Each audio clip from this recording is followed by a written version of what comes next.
యజ్ఞం రూపంలో ఇవాళ పనులు ప్రారంభించినాం.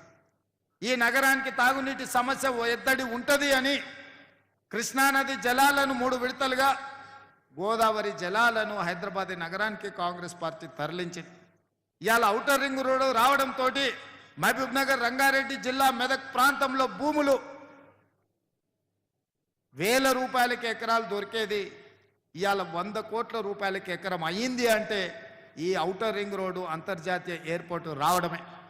ఇవాళ అందుకే అన్ని ఆలోచన చేసి లక్షలాది మంది పట్టాలు తీసుకొని డిగ్రీలు పొంది నిరుద్యోగ యువకులుగా శాశ్వతంగా మిగిలిపోతుంటే వాళ్లకు వృత్తి నైపుణ్యం నేర్పించాలి అని వాళ్లకు 3 నుంచి 6 నెలలు శిక్షణ ఇచ్చి సర్టిఫికెట్ కోర్సులు ఇవ్వాలని, అదేవిధంగా డిప్లొమా కోర్సులు నేర్పాలని, అదేవిధంగా డిగ్రీ పట్టాలను ఇవ్వడం ద్వారా ఈరోజు రెడ్డి ల్యాబ్స్ నుంచి మొదలు పెడితే SBI వరకు చాలా సంస్థలు ముందుకు వచ్చి వాళ్ళకి శిక్షణ ఇప్పించడమే కాదు, వాళ్ళకు ఉద్యోగాలు మేము ఇస్తామని ఇవాళ సంస్థలన్నీ ముందుకు వచ్చినాయి.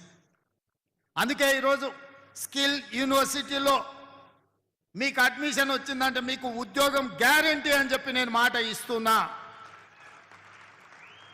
ఇవాళ ఇక్కడ శిక్షణ పొందిన ఏ విద్యార్థి కావచ్చు, విద్యార్థిని కావచ్చు, ఉద్యోగ సమస్య రాదు. ఈ రాష్ట్రంలో పక్క రాష్ట్రాలలో, పక్క దేశాలలో మీకు ఉద్యోగాలు వచ్చే విధంగా శిక్షణనిచ్చే బాధ్యత ఈ ప్రభుత్వం తీసుకుంటుంది. మీ భవిష్యత్తు కోసం ప్రణాళికలు వేస్తుంది.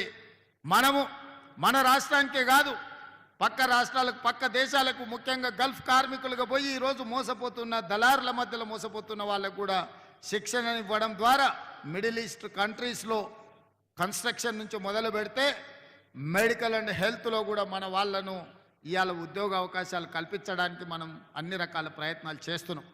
అందుకే మిత్రులారా, ఇవాళ ఈ ప్రాంతాన్ని నేను ఒక మాట చెప్పిన నిన్న అసెంబ్లీలో మీరు అందరు వినే ఉండొచ్చు.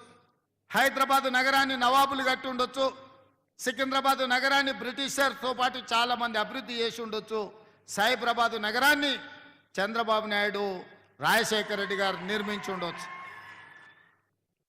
ఇవాళ 3 నగరాలు వాళ్ళు నిర్మిస్తే 4th సిటీ ఇవాళ బాగరి కంచెను ఫ్యూచర్ సిటీగా మార్చబోతుంది. ఈ వేదిక మీద ఉన్న నా మంత్రివర్గ సహచరులతోటి